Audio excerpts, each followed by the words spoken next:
Saan? Doon ka sa likod. Matagal ka na sa katawan niya. Sagot! Matagal ka na sa katawan niya. Kalasin mo. Lalayas ka dyan pero bago ka lumayas. Tao ka hindi. Tao hindi. Babae ka ba lalaki? Babae ka ba lalaki? Pipigay kita ng pipigay sa mga katawan yan. Sa pangalan ng Ama. Okay. Okay, kalasin mo. Ipikit mo yung mga mata niya. Dudurugin kita dyan.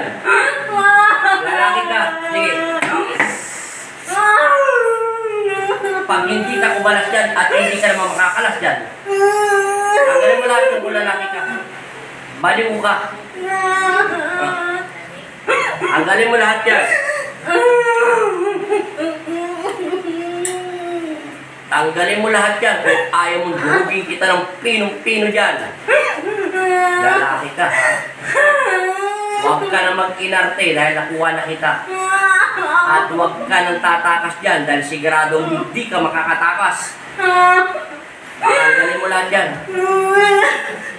Lalaki ka. Anong nilalagay mo sa katawan niya? Ba't nilalagay mo ng maraming garis? May gusto ka ba sa kanya?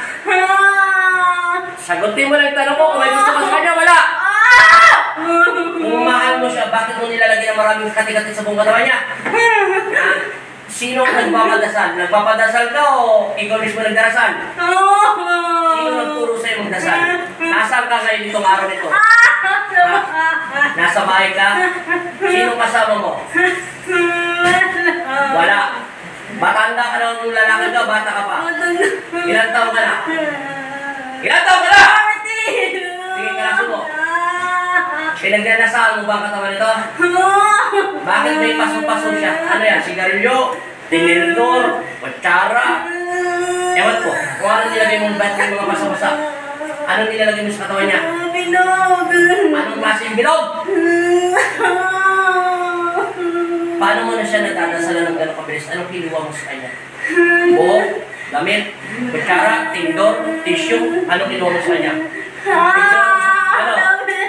Damit? Paano mo nakuha lang siya ng damit? Kilala mo ba ito tao nito? Kapit-bahay mo ba siya? Hindi! Kapit-bahay? Hindi. Ninakaw mo yung damit? Ninakaw mo yung damit niya? Ano ninakay? Sa sampayan sa ng bahay mo? Hindi! Bakit mo siya pinagdansahan? Kaya asawa ka wala? Ilan taon na asawa mo? Ilan taon na asawa mo? 52 labas sa 40. May anak ka wala? Wala! Bakit? Kalasin mo! Ubusin mo lang. Okay, sakala. Anong pinagdansahan mo sa katawan niya? Ano yung pinagdansahan mo? Lahat.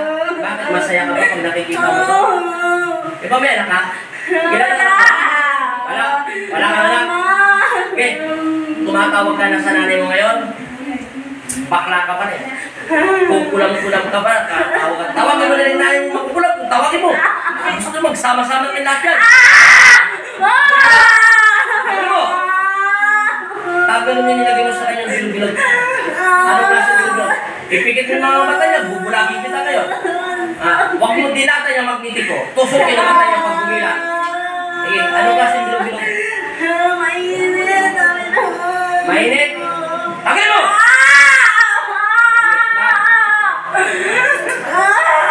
Alalanin mo 40 years old ka, 52 asawa mo, bata pa to. Bakit hindi mo na lang pagdasaan yung asawa mo? Pinagnanasama mo to? Alam mo bang mabigat at karos-karos ang ginagawa? Mabigat ang kasalanan mo, nakikiyapid, nagnanasa ka, na hindi pag-aari mo. Bakit hindi mo gawin ang lahat ng gawin mo sa asawa mo? Tagalin mo hindi! Nasaan ka ngayon? Sino kasama mo? Wala! Saan ka nakatira? Maynila, Kapampangan, Tagalog, Bisaya, Humo.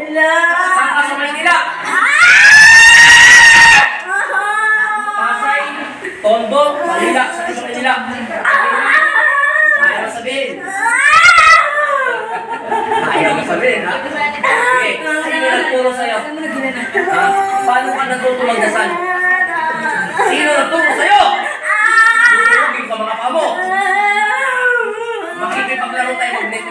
Itaas ang magdito yung kuryente sa ulo. Ano? Sino nagtulong sa'yo magdasal? Wala. Wala. Saan mo natutunan? Bakit mo nilalaki yung mga damit niya kapag nasabi mo? Dudurugi kita akin. Tanggalin mo lahat. Tanggalin mo lahat kung nilagay mo sa kanya mga... Ingat kayo na ingat ka. Ingat ka. Tanggalin mo. Ha? Tanggalin mo. Meron pa wala na. Nanasahan mo pang katawan niya. Sisiguraduhin mo na hindi ka na magkakaroon ng tusok-tusok yan. Naintindihan mo na. Pati doon sa ulo niya. Kalas mo. Lalaki ka talaga. Ilan taon ka na? Lalaki ka talaga. Ilan taon ka na? Magagalit ka sa akin. Sige, kalas mo. Bisaya ka, Tagalog, Kapampangan. Tagalipod ka? Ilan ang asawa mo? Ilan taon ang asawa mo? 22. Wala ka kaganap. Wala ka kaganap. Ito may anak to, isa. Sige. Taga-Bicol ka, saan ka sa Bicol? Parang mga pa-Bicol. Sige, kamutin mo ko na kamutin para durugin ko na durugin ang buto mo. Tanggalin mo lahat. Sige. Ano, ulit ka ba? Mahal mo pa to. Pag nanasa mo pa. Yan. Humanda ka ngayon, parurusa. Ngayon, sa pamamagitan ng pagsabi ko sa inyong pangalap ng Kristo, ibigay ang parusa lahat. Dahil nangyakis ka, nakikiapit ka, pinasawa ka. Ngayon, ito ang hatol ko sa iyo. Ibibigay ko rin sa iyo lahat ng kati-kati niyan.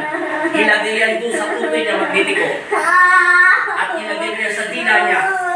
Lahat ng sakit na ginawa niya rito, ibabalik natin. I-reverse lahat, magbibiko.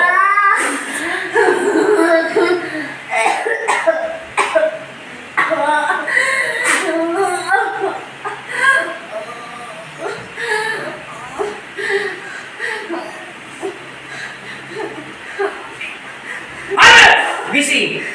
Sabi mo yung Jesus name. Hinga mo ulit. Hinga naman namin. Hinga mo naman namin. Hinga. Isa pa.